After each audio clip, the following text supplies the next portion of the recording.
Let's move on to the US presidential race, because that will have consequential impact, of course, on things like what's happening between Israel and Hamas and Hezbollah. What's your assessment of where this race is now, Professor Mearsheimer? Just quickly, Piers, I don't think that the outcome of this presidential race will have any effect on what's going on in the Middle East. The United States will continue to support Israel unreservedly or unconditionally, whether Donald Trump is in the White House or Kamala Harris is in the White House. Nothing's going to change. But to get back to your more general question, I think that with regard to the two candidates, the only major foreign policy issue where there is a disagreement is Ukraine. I think with regard to the Middle East, as I just said, they're Tweedledee and Tweedledum.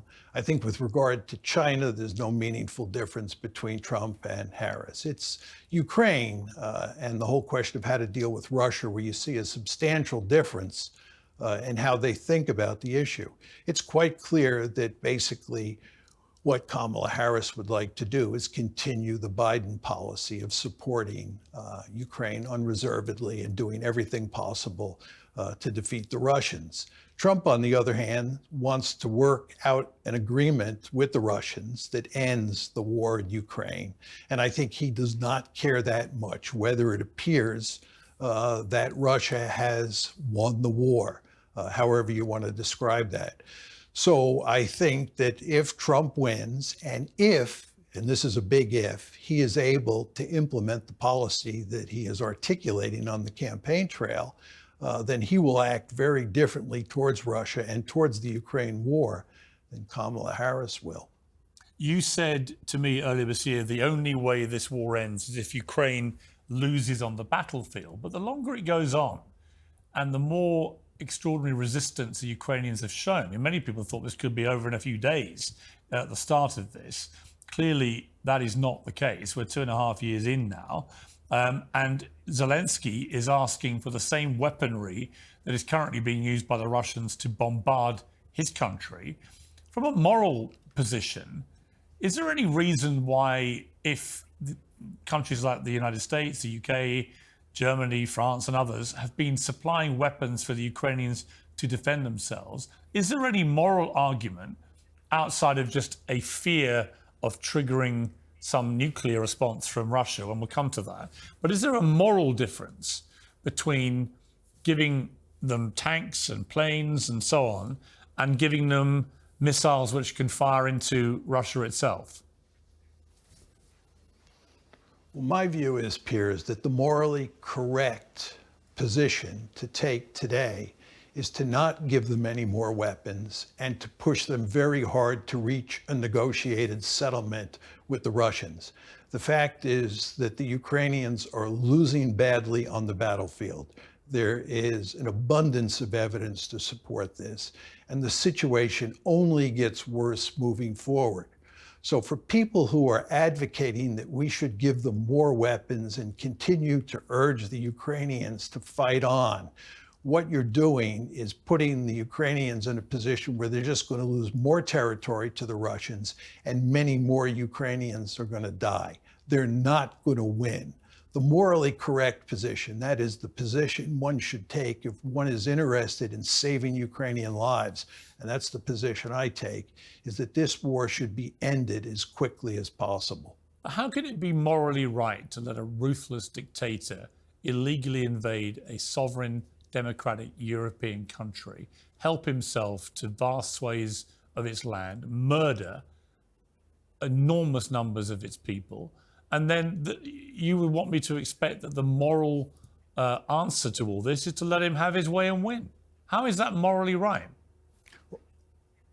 Well, I think your description of what Putin has done doesn't mesh with the facts. The idea that the Russians have come in and murdered huge numbers of Ukrainians is simply not the case. Well, how many have they murdered? This war has been largely I don't know what the exact number is, but if you look at the number of civilians how who have can you died make that in assessment, Ukraine, the number... I'm not being funny, but how can you make that assessment if you don't know the answer? Well, what you have to do is let me finish answering the questions before you interrupt me. because it's very difficult to Well, no, but you were get my talking words about, in. you said there weren't that many killed. And then when I said, well, how many have been killed? You didn't know. So I just asked you, why did you make the initial statement then, if you don't know the answer? No, the question you asked initially was how many people have they murdered? Yeah. And I don't know how many people they've murdered. I said the number of civilians who have been killed is around 10,000, maybe 15,000.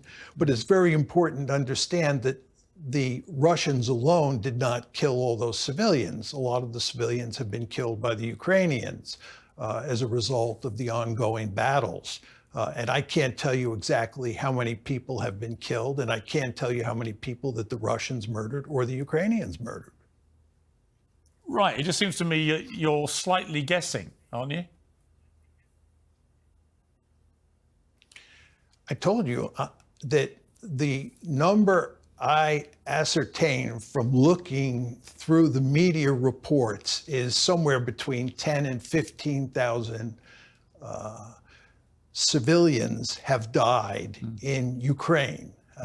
And if you call that guessing, fine. But No, I believe the number is around that, yeah. Look, I don't even know what the exact number is in terms of Russian military casualties and Ukrainian military casualties. There are huge disagreements on what those numbers look like. I can tell you what my estimates are, but my estimates are not ones that I'm fully confident are correct, in large part because but that's there's not why, a lot of information. Okay, but that's why the morality question to me is important, because you're saying the moral thing to do is to stop the slaughter of Ukrainian people. They don't agree with you. The Ukrainian people want to fight, and they want to fight to the end. And that should be, to me, their moral right to make that decision for themselves. And I just cannot get my head around why it's morally correct to let a Russian dictator go and do what Putin's done and win and keep what he's stolen. Why is that morally right? Because there's nothing that we can do to turn the tide on the battlefield in Ukraine. There is. We do there is, though. not have the ability. We could give them the missiles they want. The missiles are not going to make any difference. The idea that giving them ATACMS or Storm Shadows is going to turn the tide on the battlefield is not a serious argument. The Ukrainians are doomed. What really matters here are the number of troops, the number of artillery pieces on the front lines, and the amount of air power each side has over the battlefield.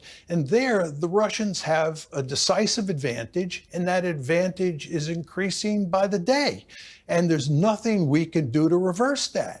The Ukrainians are doomed. And given that the Ukrainians are doomed, the best thing to do at this point in time is put an end to the war. That's the morally correct position, at least from my point of view.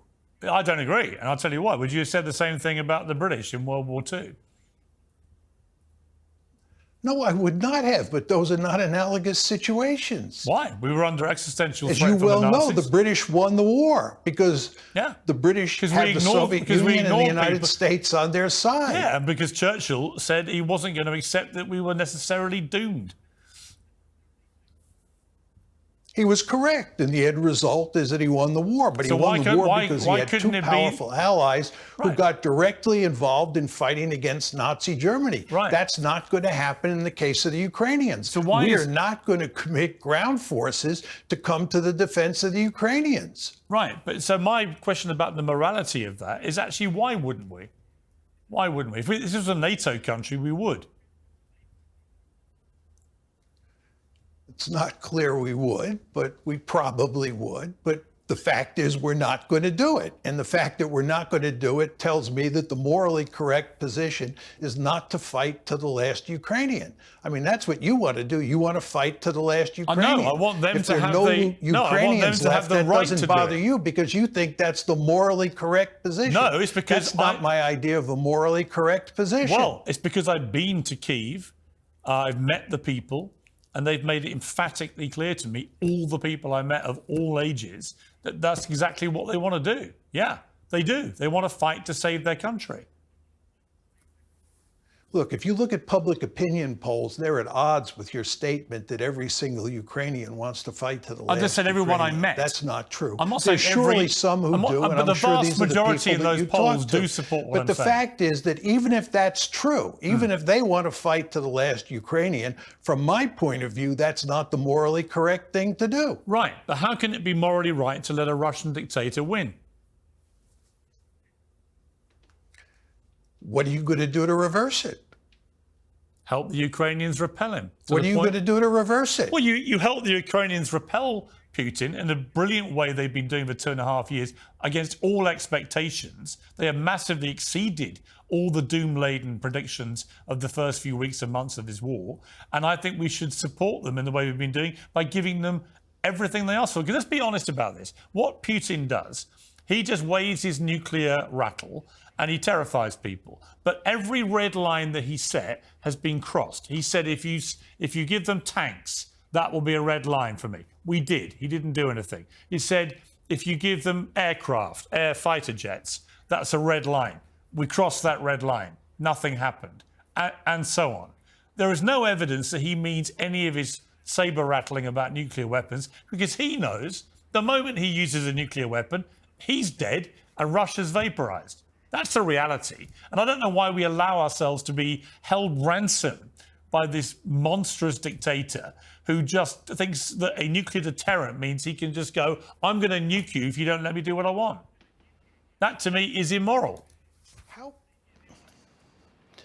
Look, your problem, Piers, is that you're living in the last months of 2022 when the Ukrainians were on a roll and it looked like they were going to do very well against the Russians.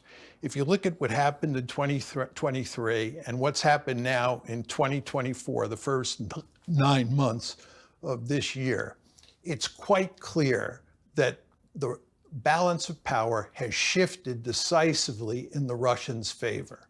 And there is nothing we can do to rescue the situation. There are no magic weapons that we can give to the Ukrainians that are going to allow them to win this war. They're going to lose the war. There's nothing we can do about that.